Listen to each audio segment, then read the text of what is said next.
உளுந்தூர்பேட்டை அரசு தொழிற்பயிற்சி நிலையத்தில் போக்குவரத்து காவல்துறை சார்பில் விழிப்புணர்வு நிகழ்ச்சி நடைபெற்றது. கள்ளக்குறிச்சி மாவட்டம் உளுந்தூர்பேட்டையில் இயங்கி வரும் அரசு தொழிற்பயிற்சி நிலையத்தில் உளுந்தூர்பேட்டை போக்குவரத்து காவல்துறை சார்பில் போக்குவரத்து காவல் ஆய்வாளர் முத்துக்குமார் தலைமையில் போக்குவரத்து காவல் உதவி ஆய்வாளர் தர்மராஜ் மற்றும் கல்லூரி முதல்வர் ஸ்ரீனிவாசன் மற்றும் பயிற்சி அலுவலர் மல்லிகா அவர்களின் முன்னிலையில் 1000க்கும் மேற்பட்ட மாணவ மாணவிகளுக்கு போக்குவரத்து சம்பந்தமான விழிப்புணர்வு நிகழ்ச்சியை ஏற்படுத்தினர்.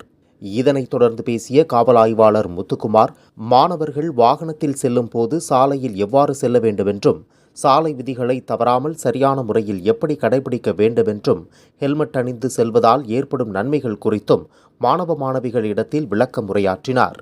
மேலும் பேசிய அவர், உளுந்தூர்பேட்டை பகுதியில் நடந்த விபத்துகளை பற்றி எடுத்து கூறி, இனி அதுபோன்ற தவறுகள் நடக்கக்கூடாது என்றும், அதற்கு மாணவர்களாகிய நீங்கள்தான் ஒத்துழைப்பு தர வேண்டும் என்றும் கேட்டுக்கொண்டார். இந்நிகழ்ச்சியில் உளுந்தூர்பேட்டை போக்குவரத்து காவலர் பால்ராஜ் மற்றும் பேராசிரியர்கள், ஆசிரியர்கள் கலந்து கொண்டனர்.